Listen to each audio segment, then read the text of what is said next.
Transformers War for Cybertron Trilogy, édition Netflix Bumblebee, la vague 2 des Deluxe exclusive à Walmart aux États-Unis est arrivée en France apparemment chez Pickwick. Les 5 figurines Deluxe sont dispo. Aujourd'hui, on va présenter notre petit bourdon favori, Bumblebee. Donc, comme d'habitude, on va parler de la figurine, du mode robot, du mode véhicule. On fera un bref historique du personnage. Mais tout de suite, on va passer en revue donc le packaging. Bienvenue bien sûr sur TF Toy Box, la chaîne qui passe en revue les Transformers et qui vous donne aussi des infos sur les nouveautés. Présent sur les réseaux sociaux YouTube, Instagram et Facebook. Mais tout de suite, le packaging. Les figurines Netflix se présentent dans des packagings rouge, noir et blanc pour ressembler exactement au coloris de Netflix, la charte graphique de Netflix. En haut, on a un logo Netflix. Sinon, on a les logos habituels Transformers, Autobot, War for Cybertron Trilogy. Il n'y a pas de sous-titres Siege ou Earthrise. Et bien sûr, on a le nom de notre personnage Bumblebee. Sur le côté, un super artwork de Bumblebee avec le logo Netflix Original Series et un logo Autobot un peu digital, un peu abîmé qui n'est pas téléchargé à fond, un peu comme dans le générique Transformers Siege. Au dos, on voit notre mode robot, notre véhicule et 20 étapes de conversion. Et surtout, on voit le logo Volkswagen. C'est donc vraiment un produit sous licence Volkswagen et c'est pour ça que le mode véhicule est réaliste. Enfin, dernier côté, on a notre poster habituel Transformers Earthrise, vu que c'est la saison 2 de Netflix, de War for Cybertron. Et donc, il est en couleur blanc, noir et rouge. Sur le dessus, le logo Autobot et Transformers More Than Meets the Eyes.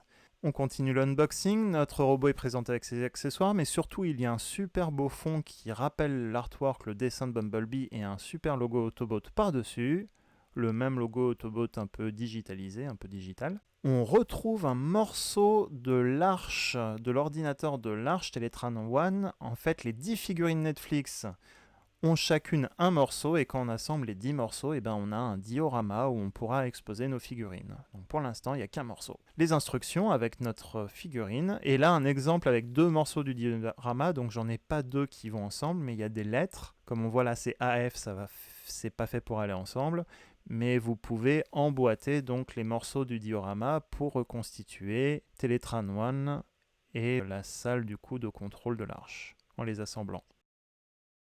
Vu que c'est la première revue sur la gamme Netflix, parlons un petit peu de cette gamme. À la sortie de la série War for Cybertron Siege, il y avait une série déjà de 5 figurines Deluxe, 2 figurines Voyager et une figurine Leader Class sortie exclusivement à Walmart aux États-Unis et un petit peu en Europe, en Angleterre, en Belgique et un peu en Asie. Et en France, je crois pas qu'on les ait eus. Pour la sortie de la seconde saison Earthrise, on a également droit à une deuxième vague de figurines. On aura aussi un leader, 2 Voyager et 5 Deluxe, mais cette fois on a bien les 5 Deluxe disponibles à Pickwick Toys. Donc on aura Bumblebee, Edita One, Red Alert, Impactor et Wheeljack. Les 5 seront en revue sur cette chaîne très bientôt. Historique rapide de Bumblebee, ça va aller très vite puisque c'est le personnage déjà du dessin animé 84 qui accompagnait les humains. C'était un espion, mais c'était également celui qui protégeait les humains et qui avait des aventures avec les Witwicky. Lorsqu'il y a eu,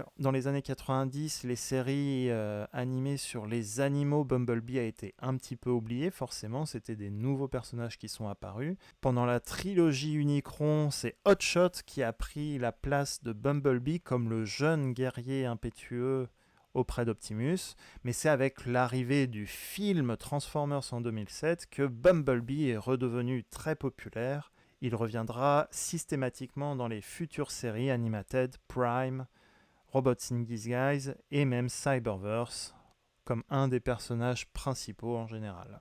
Bien sûr, il est présent dans la série Siege et il est encore présent dans la série Earthrise, la suite le 30 décembre 2020 sur Netflix.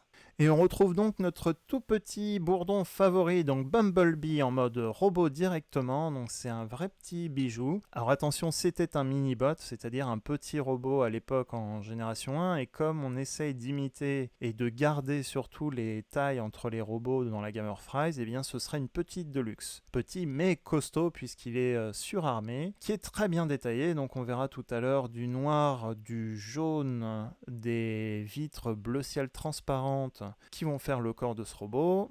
Le visage, la tête est très bien détaillé aussi. On a le casque qui est sculpté avec les petites cornes. On a un logo Autobot sur le pied. Côté articulation, tout de suite, on a les genoux, les cuisses, les chevilles articulées, typiquement comme les autres figurines Earthrise, les poignets, les coudes, les épaules. Il pivote à la taille et à la tête. Il vient donc avec un super bazooka, c'est le même accessoire que Cliff Jumper, vu que Bumblebee est remodifié par rapport à Cliff Jumper. Mais l'avantage de cette arme, c'est qu'elle peut se décomposer en plusieurs morceaux, donc on peut faire une configuration différente pour Bumblebee. Notre petit robot aussi a un visage argenté, les yeux bleus.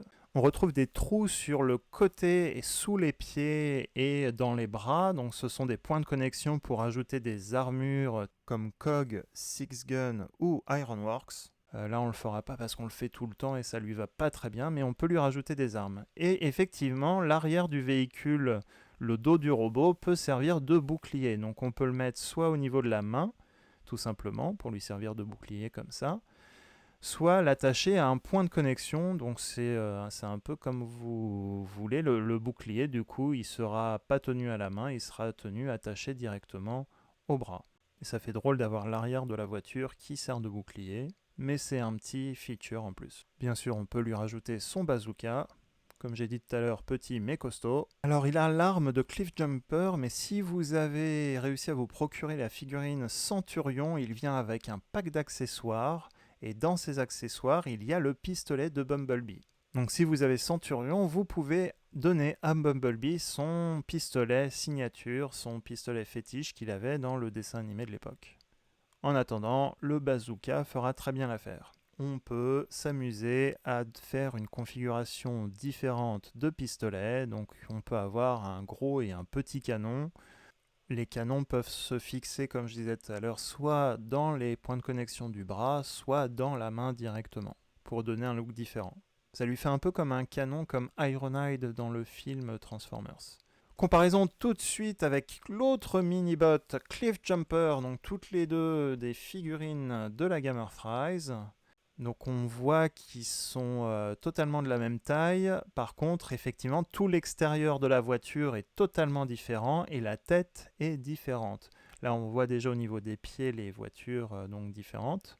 Le dos qui va servir de bouclier est différent. Par contre, pour le reste des parties, la taille, les jambes noires, les bras et les épaules, donc éventuellement les couleurs ont changé, mais en tout cas, ce sont les mêmes pièces qui vont servir au robot. Donc la structure du jouet est la même, mais tout ce qui est carrosserie et la tête du personnage est différent. Comparaison tout de suite avec deux Autobots de la gamme Earthrise et Acolyte de Bumblebee, même dans le dessin animé Génération 1, on a Wheeljack qui est une figurine de luxe de taille normale, et Optimus Prime qui est un leader class mais qui fait la taille à peu près d'un Voyager, donc on voit que Bumblebee lui arrive à peu près à la ceinture, et c'est exactement la taille à laquelle il lui arrivait dans le dessin animé, à peu près. Donc on est vraiment en train de respecter les différentes tailles des personnages. Encore un petit visuel des deux personnages, Optimus et Bumblebee.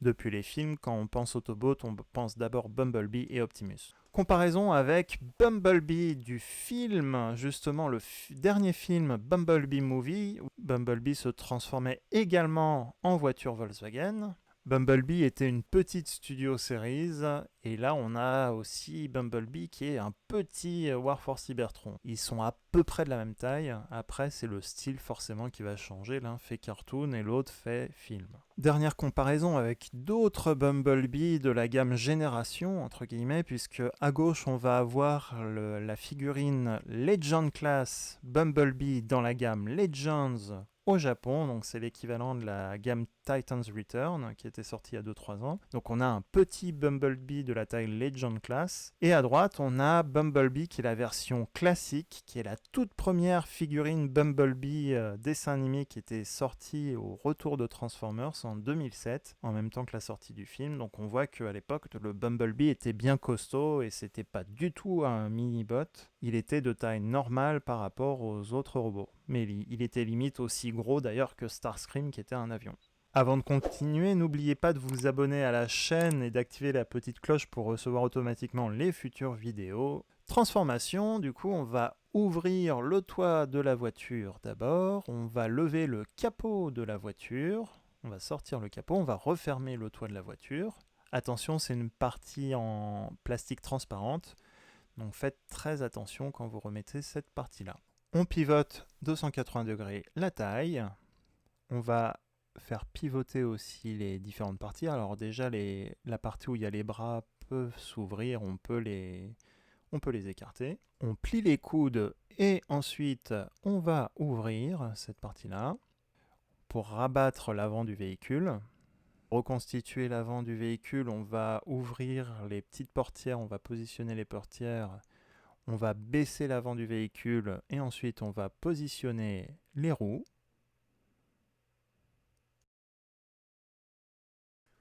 On va comme ça pouvoir refermer à peu près toute la partie avant. Pour la partie arrière, on a deux petits picots et deux trous, donc on va pouvoir coller les épaules à l'arrière du véhicule.